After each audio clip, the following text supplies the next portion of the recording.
The Great Hall of the Galactic Council was filled with the voices of many species. Commanders, generals, and champions of distant worlds stood in long rows. Their shining armor and decorated uniforms caught the bright light of the chamber. The air carried a mood of confidence, even pride. The galaxy was in danger, but the leaders believed their chosen warriors would turn the tide. A huge screen at the front of the hall displayed the enemy fleet. Cold metallic ships, sharp like knives, filled the stars near the frontier. The enemy had already destroyed several border colonies. Their arrival was like a storm spreading across space, yet the Council believed that with their combined armies, victory was certain. Representatives of proud warrior races stepped forward one by one. The tall Korans raised their heavy weapons high. The scaled Variks stomped their clawed feet and roared. The armored Helyar struck their chests, their armor ringing like iron bells. Each commander promised bravery and skill. The crowd shouted with approval. Confidence grew stronger with every vow of loyalty. Then the last name was called. Representative of Earth, the announcer said. The crowd grew quiet, then restless. A single human soldier walked into the hall. His uniform was simple. No medals hung on his chest. His armor was plain gray. He carried no massive blade or heavy rifle. He walked calmly, his boots clicking softly on the floor. His eyes scanned the hall but showed no fear. For a moment there was silence. Then laughter broke out. Some of the scaled Varik hissed and mocked him. The tall Korans slapped their knees. Even the smaller races whispered jokes. The sight of a lone human among them seemed absurd. Humans were not famous for war. They were not known for strength or strange powers. To the aliens, humanity was a small species from a quiet world, unworthy of standing among great warriors. One Varik commander leaned close to his neighbor. That fragile thing? He looks like a clerk, not a soldier. Another alien shouted across the hall. Did Earth send the wrong one? Where is the warrior? Where is the giant? The laughter spread, echoing against the high walls. Some clapped their hands in mock applause. A few pretended to faint. As if struck by the sight of such weakness, the human stood still, his face calm. He did not answer the laughter. His eyes remained steady, observing every detail in the room. He looked at the banners of each race, the way their commanders stood, the patterns of their armor. He listened to the tones in their voices. To him, this was not mockery. This was information. Finally, one of the council leaders raised a hand for silence. The laughter faded, though some still smiled. The leader, a tall figure with golden skin, spoke. Earth has chosen to send a single soldier. You may observe the battle from the rear. Do not interfere with the main strategy. The words carried no respect. The human nodded once and said nothing. He stepped back to his place at the edge of the hall. The crowd turned away, eager to listen again to the bold promises of the larger races. Yet in that quiet corner, the human's mind was working. He had studied the enemy reports, the fleet movements, and the patterns of attack. He knew the danger was greater than the council believed. That night, in the camp near the border world, the warriors prepared their armies. The Korans trained with heavy shields. The Varik sharpened their claws and checked their rifles. The Helyar polished their bright armor until it shone like mirrors. Fires burned across the camp, filling the night sky with smoke and sparks. Songs of war rose into the air, deep and loud. The human soldier sat alone near a small lamp. He did not sing or boast. Instead, he opened a map of the region. His fingers traced the mountain passes, the river valleys, and the old ruins on the surface of the border planet. He marked positions with careful lines. His quiet eyes studied the stars above, matching them with the known paths of the enemy fleet. Every detail was important. He was building a plan piece by piece. A young alien guard passed by and saw him working. The guard tilted his head and laughed softly. Still drawing pictures, human? Tomorrow you will learn what real war looks like. The guard walked away, still smiling. The human did not reply. He folded the map neatly and put it away. His mind kept building strategies. He thought of how fear spread in battle, how noise could break a formation, how timing could turn weakness into strength. He knew the other races would not listen yet. They trusted in numbers and power. But he had learned that survival did not depend on size. It depended on preparation. At dawn, the sky turned red. The alarm sirens cried out across the camp. The enemy fleet had entered the system. Their ships darkened the horizon like a moving wall of iron. The alien armies rushed to their positions, shouting and roaring to show courage. The council leaders gave proud speeches promising victory. The human soldier listened from the rear, his face calm. He knew the true test was about to begin. As the armies marched forward, some soldiers looked back at him and laughed again. To them, he was still the weakest figure among them. They could not imagine that the quiet man watching the battlefield would soon change everything. The sky above the border world was dark with the shadow of enemy ships. They moved like a swarm, spreading across the horizon until no star could be seen. Their formation was precise, like the teeth of a blade closing in on its prey. The ground trembled as their weapons charged, sending low rumbles across the land. The alien coalition armies stood ready. The tall Korans held their heavy shields in tight ranks. The scaled Varric crouched low, their claws gripping the handles of their rifles.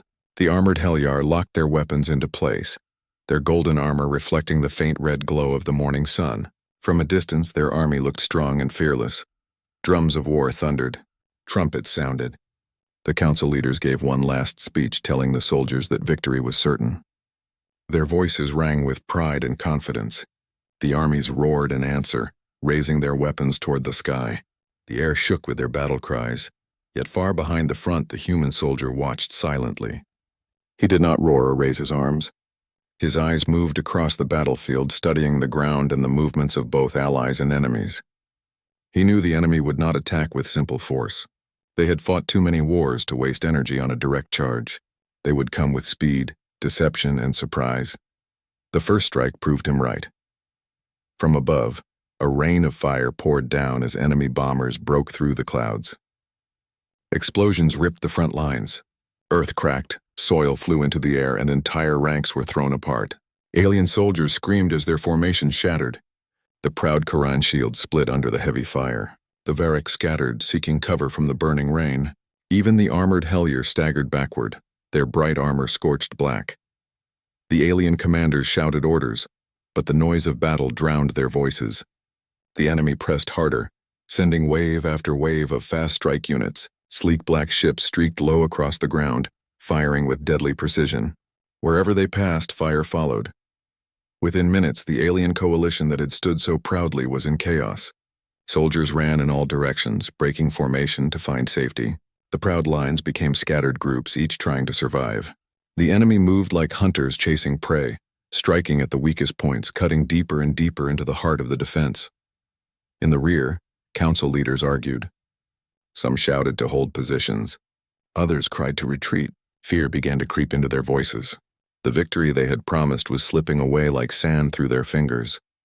Through the smoke and confusion, the human soldier walked forward. His pace was steady, his steps sure. He did not run and he did not panic. He passed groups of alien soldiers who crouched behind broken walls and burning wreckage. Some looked up at him with wide, confused eyes. One Varric soldier growled at him, "Go back, human. You will be crushed here." The human did not stop. He looked across the field, then spoke in a calm, sharp voice. "Hold this line. Do not move. Fire only when you see their flank." The Varric blinked in confusion, but obeyed. Something in the human's voice carried weight. The soldier raised his rifle and steadied his group. The human moved on, climbing over broken stone and scorched earth. He found a cluster of Helyar soldiers huddled together, their golden armor blackened by smoke. They looked beaten, their courage fading. The human pointed to a narrow valley nearby. "Form here," he said. "Use the rocks for cover. Let them come into the gap. Then strike as one." The Helyar hesitated, but his eyes burned with such certainty that they obeyed. They moved quickly into the valley, hiding among the stones. Everywhere he went, the human gave short commands, never long speeches. His words were simple, clear, and sharp as a blade. Alien soldiers who had been ready to flee found themselves obeying him. His calm voice cut through their panic. Slowly, their scattered groups began to form small defenses. The enemy noticed. They had expected complete collapse. Yet now pockets of resistance rose like stubborn stones in a river. Their advance slowed. When they pressed against one line, hidden fire burst out, tearing into their flank. When they tried to push through the valley, the Helyar ambushed them with a storm of fire from above. In the rear, the council leaders stared in disbelief. "Who is giving these orders?" One demanded, another pointed. "The human. Look at him." On the battlefield, the human stood tall, waving soldiers into new positions, shouting commands that carried across the noise of war. His plain armor made him easy to overlook, but his movements shaped the entire field. He was turning scattered fragments into a defense. The enemy pressed harder, realizing they faced more resistance than expected. They sent heavy walkers to crush the remaining defenses. The ground shook as machines with legs of steel marched forward, their cannons blazing. Soldiers cried out in fear. The human's eyes narrowed. He pointed to the cliffs above the field. "Korans there," he shouted. "Bring your heavy shields. Push the rocks." The Korans, still shaken from the first strike, looked uncertain, but his voice carried such firm strength that they obeyed. They climbed the cliffs with their huge shields. With a roar, they shoved massive stones down onto the walkers below. The machines staggered, their legs breaking under the weight. Soldiers cheered as the enemy line faltered. It was not victory yet, but the tide had slowed. What had begun as disaster was turning into resistance. The alien armies were no longer running. They were fighting, holding ground, striking back. The human stood among them, his plain armor marked with dust and ash. He raised his hand, pointing again, and the soldiers obeyed without question. In that moment, they no longer saw a weak figure to mock. They saw a leader. Far above, the enemy fleet adjusted its course. The battle was far from over, but already the smiles of the alien soldiers who had laughed at the human were fading. They began to understand that survival no longer depended on their proud commanders or their shining weapons. It depended on the calm figure who had walked into the storm without fear, and he was only beginning. Smoke hung in the sky above the border world. The air was filled with the sharp scent of burning metal and scorched earth. Fires spread across the ground where enemy strikes had fallen. Broken machines and shattered weapons lay scattered across the battlefield. Yet in the middle of all this ruin, the alien army still stood. They no longer ran in panic. Small groups were forming into stronger lines, and at the center of those lines was the human soldier. He walked quickly across the field, his eyes sharp, his movements steady. Soldiers of many species turned to him for guidance. His armor was plain gray, but to them his voice had become stronger than golden armor or heavy claws. When he spoke, they listened. When he pointed, they moved. The human was no longer a shadow at the rear. He was shaping the defense. A group of Korans approached him, their shields still blackened from fire. The tallest among them grunted. "Our line cannot hold. The enemy comes again. What do we do?" The human studied the terrain ahead. He saw a ridge covered with broken stone. The enemy would try to push across it, believing it weak. He spoke firmly. "Hide behind the ridge. Let them come close. When they climb, strike from both sides." The Korans nodded and moved. It was not the kind of command their own leaders gave. Their leaders spoke of honor and bravery, charging forward with shields high. But this command was different. It was clever, practical, and designed to win. Not far away, the scaled Varric were gathering. Their claws tapped nervously against their rifles. They were fast and deadly hunters, but they were used to spreading out, not fighting in tight lines. They looked uneasy. The human walked to them and pointed toward the ruins of an old fortress nearby. "Take positions there," he said. "Hide in the shadows. When the enemy passes, strike from behind. Do not fight them face to face. Hunt them as you would prey." The Varric commander blinked, surprised. No one had ever spoken to his soldiers like that. But he felt a spark of excitement. This was their way of fighting, not someone else's. The Varric slipped into the ruins, their scaled bodies vanishing into the broken walls. Next, the human turned to the golden Hellier. Their armor still shone under the smoke, but their pride had been wounded in the first assault. They wanted revenge, yet their courage was fragile. The human pointed to the high cliffs that overlooked the battlefield. "Climb there," he said. "Use your weapons to rain fire from above. Your armor will shine in the sun. Let the enemy see you and fear you. Become their shadow in the sky." The Hellier straightened, their pride returning. They moved quickly, climbing with renewed determination. Soon the battlefield had changed. The alien armies were no longer scattered groups of frightened fighters. They were a network of traps, ambushes, and hidden lines. The enemy pressed forward, confident of victory. But when they moved across the ridge, the Korans struck from both sides, crushing them in a storm of shield blows. When they advanced past the ruins, the Varric appeared from the shadows, tearing into their flanks before slipping away again. When they tried to regroup, fire rained down from the cliffs as the Hellier poured destruction from above. For the first time since the battle began, the enemy hesitated. Their perfect formation faltered. They were no longer hunting. They were being hunted. The council leaders in the rear could hardly believe what they saw. The battle they thought was lost was turning. Soldiers who had been ready to retreat now fought with energy and precision. Whispers spread among the leaders. "Who is commanding this defense?" one asked. Another pointed toward the field. "The human. He is the one." The human himself did not stop to listen to praise. His eyes scanned the horizon again and again, always searching for the next danger. He knew the enemy was too strong to be broken so easily. This was only the beginning. The enemy, realizing their forward strike was failing, sent out heavier units. Tall machines with glowing weapons began to advance, each one like a tower of steel. Their cannons blasted apart stone and shield alike. Soldiers cried out as the ground shook beneath the machine's steps. The human stood at the center of the defense, calm as ever. He pointed to a group of Varric crouched nearby. "See those walkers? Do not shoot their armor. Aim for the legs where the joints meet. Strike fast, then vanish. Leave the rest to the Corans." The Varric moved swiftly, spreading into the shadows once more. Moments later, bursts of fire struck the joints of the machines. Metal cracked and sparks flew. As the walkers staggered, the Korans charged with their heavy shields, smashing the crippled machines until they toppled into the dirt. Soldiers cheered as the massive weapons of the enemy crashed to the ground.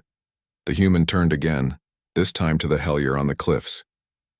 He raised his hand, pointing at the incoming wave of enemy infantry. "Do not waste your fire. Aim for their leaders. Cut the head and the body will stumble." The Hellier obeyed. Their golden weapons glowed in the sunlight as they struck precisely. One by one, the enemy officers fell, their formations breaking without guidance. Confusion spread through their ranks, and the alien armies struck with renewed force. The battlefield became a storm of fire and smoke. But for every strike the enemy made, the human had an answer. He moved like a thread weaving through chaos, pulling different groups together, turning scattered pieces into a single strong defense. Soldiers of many species began to shout his commands before he even reached them. His words carried across the noise of battle. Simple and sharp: hold the ridge. Strike from the shadows. Wait for the signal. Now, push forward. With each command, the tide shifted further. The alien soldiers who had once laughed at him now fought under his direction without question. Their fear had turned into trust, and their trust turned into strength. As the sun began to sink, the enemy pulled back slightly, regrouping in the distance. They had not been defeated, but their advance had slowed. For the first time, they had been forced to retreat. The coalition soldiers raised their voices in tired cheers, relief spreading across their faces. In the rear, the council leaders stood silent. None of them spoke of laughter now. They watched the human soldier as he wiped dust from his plain armor and studied the horizon again. His face showed no pride, no joy, only quiet focus. He was already preparing for the next strike. That night, as fires burned across the camp, alien soldiers sat together, speaking in hushed voices. They no longer mocked the human. Instead, they repeated his words, his sharp commands, as if memorizing them. Some spoke with wonder. Others spoke with respect. A few even spoke with fear. One Varric whispered to another, "He fights like a hunter of hunters." "He sees every move before it happens," a Hellier added softly. "He turned us from prey into warriors again." And a Koran, once the loudest in laughter, sat in silence, his eyes fixed on the human's distant figure. For now, the battlefield was quiet, but everyone knew the enemy would return with greater force. And when they did, the fate of the galaxy might rest on the shoulders of the soldier they had once mocked. The battlefield was silent after the long day of fighting, but it was not the silence of peace. It was the heavy silence that comes before a storm. The enemy had pulled back, but their ships still filled the skies and their machines still stood in the distance. Everyone knew they would strike again, and the next attack would be even greater. Alien soldiers sat around low fires, sharpening weapons and whispering. They were tired, but their eyes no longer showed only fear. They remembered how the human had led them through the chaos, how his quick commands had turned collapse into resistance. Still, doubt lingered. Could one human really hold back an army that had crushed entire worlds? The human soldier himself did not rest. While others ate or slept, he walked the lines, studying the terrain, listening to scouts, watching the movements of the stars. His plain armor was marked with dust and ash, yet he carried himself with calm focus. Every step he took, every glance he gave was measured. He was not waiting for the storm. He was preparing for it. He called groups of soldiers to him through the night. He spoke in simple, firm words. He pointed to ridges, valleys, rivers, and ruins. To the Korans, he explained where their shields would hold best. To the Varric, he described the paths through which they could move unseen. To the Helyar, he marked the cliffs where their fire would rain down at the perfect moment. No grand speeches, no promises of glory, only clear instructions. The soldiers listened and obeyed. The memory of their earlier laughter felt distant now, almost shameful. When he spoke, even the proudest warriors leaned close, eager to hear. By dawn, the trap was ready. The battlefield had been reshaped not by power but by patience. Trenches had been dug in secret. Stones had been loosened on high ridges. Weapons had been hidden in ruins. Soldiers were spread across the field, not in one solid line, but in small groups, ready to strike when needed. To the enemy, it would look like weakness. In truth, it was the beginning of something far stronger. The morning sky turned red as the enemy fleet descended once more. Their formations stretched from horizon to horizon, black ships glowing with the light of charged weapons. At their center, massive carriers opened their gates, releasing waves of machines and soldiers. The ground shook as the enemy moved forward, their numbers greater than before, their confidence unbroken. The alien coalition braced themselves. The council leaders stood at the rear, pale with fear. They had promised victory, yet it was clear to all that their original strategies had failed. All they could do now was watch. The enemy advanced with precision, crushing everything in their path. The first wave swept across the open plains, their machines blasting apart rocks and walls. To the enemy commanders, the coalition seemed scattered and weak. They saw soldiers hiding in ruins, Korans crouched behind ridges, and Varric slinking through shadows. They believed the collapse had already begun, but the human had planned for this moment. He raised his hand and a signal shot into the air. It was a single flare bright against the smoke-filled sky. At once, the battlefield came alive. From the ridges, Korans rolled down massive stones they had loosened through the night. The boulders crashed into enemy machines, toppling them like broken toys. From the ruins, Varric sprang out, striking hard at the flanks and vanishing before the enemy could answer. From the cliffs, the Helyar unleashed a storm of fire, cutting through enemy ranks with deadly precision. The enemy staggered. What they thought was weakness was in fact a trap closing around them. Their lines bent, their advance slowed, but the enemy was not foolish. They quickly regrouped, sending their heaviest machines to smash through the defenses. Towers of steel with burning cannons advanced, their weapons tearing holes in the earth. Soldiers screamed as the ground shook beneath their march. The human's eyes narrowed. He pointed to the riverbed, dry and cracked after a long season without rain. "Now," he ordered. Korans, who had hidden nearby, shoved great blocks of stone into the riverbed. At the same time, Varric detonated charges they had planted through the night. The banks of the river collapsed, burying the machines in falling earth. The heavy walkers struggled, their legs sinking deep into the broken ground. Before they could free themselves, fire from the cliffs rained down, tearing them apart piece by piece. Cheer rose among the coalition soldiers. The impossible was happening. The enemy's greatest weapons were failing, but the human did not cheer. His eyes searched the horizon again. He knew the enemy would not surrender so easily, and he was right. The enemy unleashed their final weapon, a massive carrier that descended through the clouds like a dark mountain. Its surface bristled with guns, and its gates opened wide to release endless swarms of fighters. The shadow it cast was enough to cover the battlefield. Soldiers stared in horror. Some whispered prayers. The council leaders nearly collapsed. "We cannot stop this," one of them said. "It is too much." The human stood tall, his face calm. "Yes, we can," he said simply. His voice was steady, cutting through the fear like steel. He turned to the Helyar on the cliffs. "Aim for the engines." He turned to the Varric in the ruins. "Strike the launch gates. Do not let more escape." He turned to the Korans behind the ridges. "Hold your shields. When it falls, you will cover the charge." The soldiers moved without hesitation. Fire streaked into the sky, striking the carrier again and again. The massive ship shook, its engines burning, its gates torn apart. Fighters poured out in chaos, many crashing into each other. Slowly, the giant began to tilt, smoke pouring from its sides. The ground shook as it fell, crashing into the earth with a roar that split the sky. A wall of dust and fire swept across the battlefield. When it cleared, the carrier lay broken, its guns silent, its gates shattered. For a moment, there was silence. Then cheers erupted. The coalition soldiers shouted with joy, raising their weapons high. The enemy's greatest weapon had fallen. The tide of battle had turned. The human stood at the center, his armor still plain, his face still calm. He did not raise his arms or shout in victory. He only looked across the battlefield, his eyes sharp and steady. He knew the war was not finished. But this battle was theirs, and the alien soldiers who had once laughed at him now looked at him with awe. Their smiles were gone, replaced by respect, even fear. They had seen with their own eyes how one human had turned disaster into triumph. The turning point had come. And nothing would ever be the same. The battlefield was quiet in the moments after the final strike. Smoke drifted slowly across the broken fields, and wreckage of enemy machines glowed faint red from the heat of battle.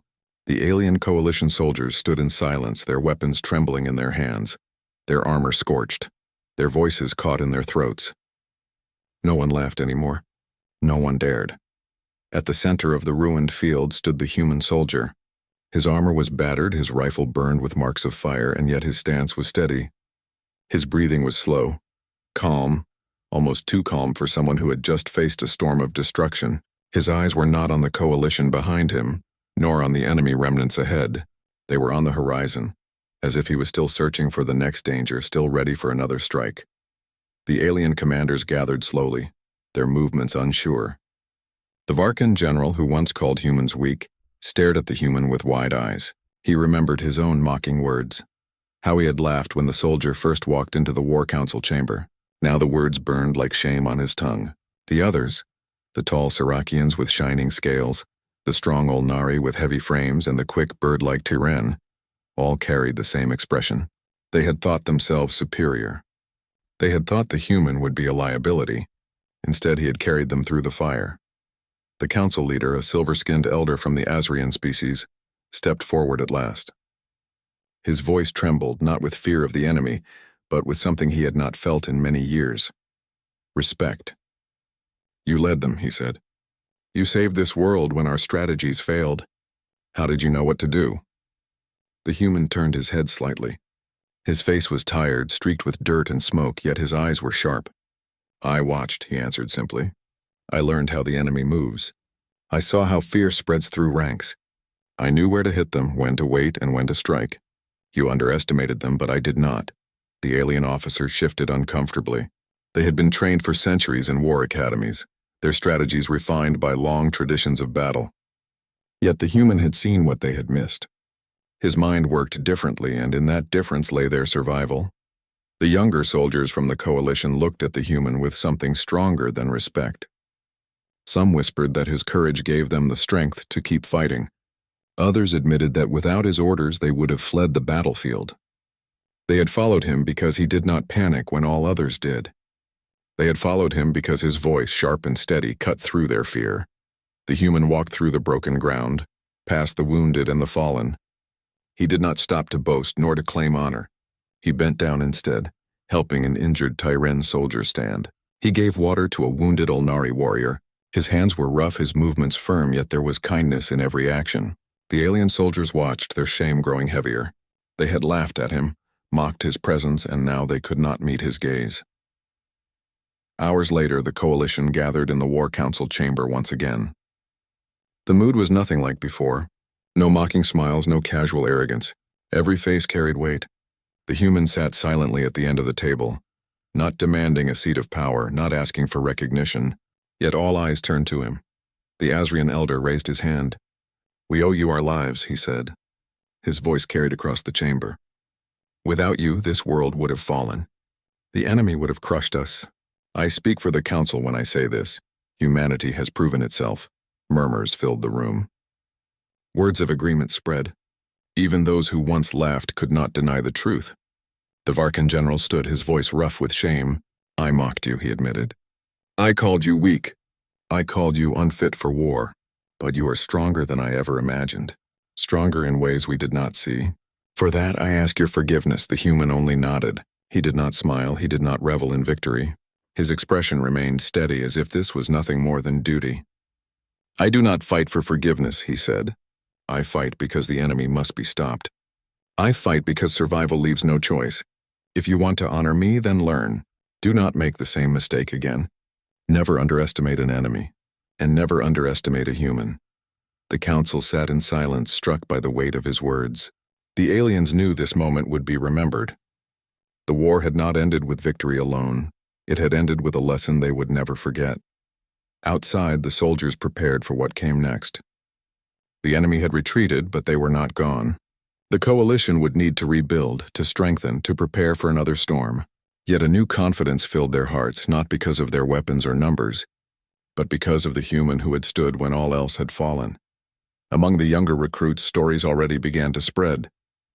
They spoke of how the human had faced the enemy without fear, how his plans had turned defeat into victory, how his presence alone steadied their hands. The laughter that once followed the word human was gone. In its place came quiet respect and for some even awe. That night when the human walked alone to the edge of the city wall, he looked out at the dark horizon. The stars shone above, distant and cold, yet they gave light even in the deepest night. He thought of Earth far away, a world most of these aliens would never see. He thought of the men and women back home who lived simple lives, never knowing the wars fought in their name. And he thought of the enemies yet to come, for he knew this was not the end. Behind him, footsteps approached. It was the Asrian elder. "You could demand anything," the elder said.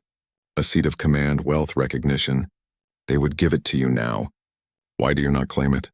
The human's gaze stayed on the stars. "I did not come for power," he answered. "I came to fight. Power changes nothing if hearts remain blind. Let them learn. That will be enough." The elder studied him for a long moment, then bowed his head. It was not a gesture the council gave lightly, but tonight, it was given freely. And so it was that the story of the battle spread across the galaxy. Wherever the tale was told, the beginning was always the same. They laughed when the human soldier came. But the end was always remembered with silence. Their smiles faded fast, replaced by something deeper, something stronger. They had learned that day what humanity truly was.